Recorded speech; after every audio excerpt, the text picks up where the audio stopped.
রাহুলের মৃত্যুর সঠিক তদন্ত চেয়ে ব্রিজেন পার্ক থানায় এই মুহূর্তে অভিযোগ জানানোর প্রক্রিয়া শুরু হয়েছে। প্রিয়াঙ্কাকে সঙ্গে নিয়ে থানায় গেলেন প্রসেনজিৎ চট্টোপাধ্যায়, চিরঞ্জিত, ঋতুপর্ণারা। সরাসরি কথা বলবো, ব্রিজেন পার্ক থানার সামনে থেকে রয়েছেন আমাদের প্রতিনিধি কৃষ্ণেন্দু অধিকারী। কৃষ্ণেন্দু, কাদের বিরুদ্ধে বা কার বিরুদ্ধে অভিযোগ জানাচ্ছে আর্টিস্ট ফোরাম?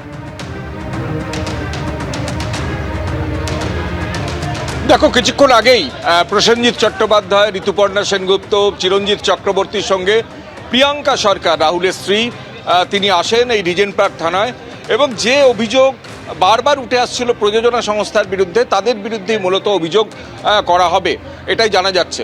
এবং এখনো পর্যন্ত সেই অভিযোগ জানানোর প্রক্রিয়া শুরু হয়েছে। আমি রিজেন্ট পার্ক থানাটা একবার আমাদের ক্যামেরা পার্সন ভগবান শাহকে দেখাতে বলবো। এখানে প্রচুর মানুষ জড়ো হয়েছেন এবং পাশাপাশি চলচ্চিত্র জগতে যারা রাহুলের পাশে প্রথম দিক থেকে ছিলেন তারা জড়ো হয়েছেন।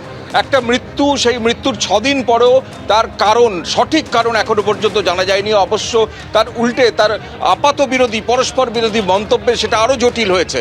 ঠিক এই পরিস্থিতিতে দেরিতে হলেও এই তৎপরতা লক্ষ্য করা যাচ্ছে যে আজকে স্বয়ং প্রিয়াঙ্কা সরকার তিনি থানায় এসছেন অভিযোগ করতেন। এবং কালকেই তুমি জানো যে সিদ্ধান্ত হয়েছে আর্টিস্ট ফোরামের বৈঠকে যে আজকে থানায় অভিযোগ করা হবে। কারণ ইতিমধ্যে যে প্রযোজনা সংস্থা, তার কাছে যে একটা চিঠি লেখা হয়েছিল আর্টিস্ট ফোরামের তরফ থেকে যে কি করে মারা গেল রাহুল, কি তার ব্যবস্থা নেওয়া হয়েছিল, এই বিপদসংকুল এলাকায় কেন শুটিং করতে যাওয়া হলো, একাধিক প্রশ্ন দিয়ে একটা চিঠি পাঠানো হয়েছিল। সেই চিঠির উত্তর ম্যাজিক মোমেন্টস, যে প্রযোজনা সংস্থা, তাদের তরফ থেকে আর্টিস্ট ফোরামের কাছে জমা দেওয়া হয়েছে। কিন্তু সেই চিঠিতে সন্তুষ্ট হতে পারেননি। সন্তুষ্ট হতে না পারার পরেই তারা সিদ্ধান্ত নেন থানায় আসবেন, অভিযোগ দায়ের করবেন এবং সেই মতোই অভিযোগ দায়ের করতে গেছেন প্রিয়াঙ্কা সরকার, প্রসেনজিৎ চট্টোপাধ্যায়রা।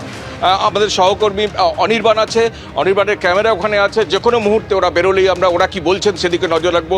অনির্বাণ, আজকে প্রিয়াঙ্কা সরকারের আসাটা খুব তাৎপর্যপূর্ণ, কারণ প্রিয়াঙ্কা সরকার সেই মৃত্যুর পর থেকেই এখনো পর্যন্ত তেমনভাবে সরব হননি। তিনি কি করতে চান সেটা জানা যায়নি। এবং কালকে পরশুদিনই আমরা দেখেছি প্রসেনজিৎ চট্টোপাধ্যায়ের বাড়িতে তিনি গেছেন, দীর্ঘক্ষণ বৈঠক হয়েছে।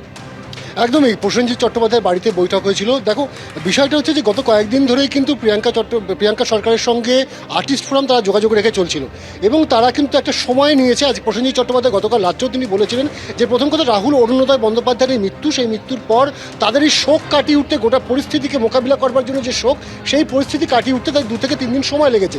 এর পাশাপাশি তারা আইনজীবীদের সঙ্গে কথা বলেছে। তারা যেটা প্রথম করেছে যে 1 এপ্রিল তারা কিন্তু ম্যাজিক মোমেন্টস, যে প্রযোজনা সংস্থা, তাদেরকে একটি আইনি চিঠি পাঠিয়েছিল এবং সেই আইনি চিঠি পাঠিয়ে সেখানে বেশ কিছু প্রশ্নের উত্তর তারা চেয়েছিল।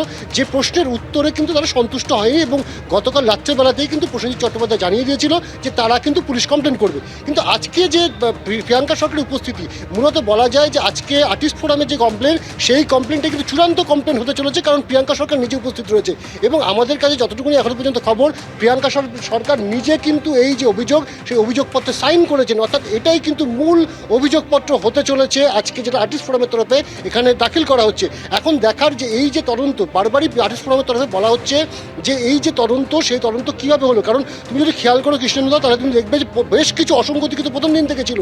তার কারণ কখনো ফ্লোর ইপি তিনি একরকম বক্তব্য দিয়েছেন, কখনো ম্যানেজার, প্রোডাকশন ম্যানেজার তিনি একরকম বক্তব্য দিয়েছেন, কখনো যিনি পরিচালক ছিলেন তিনি একরকম বক্তব্য দিয়েছেন এবং সর্বোপরি লীনা গঙ্গোপাধ্যায়ের যে বক্তব্য, সব কিছুর মধ্যে অসঙ্গতি রয়েছে। এবিপি আনন্দ, এগিয়ে থাকে, এগিয়ে রাখে।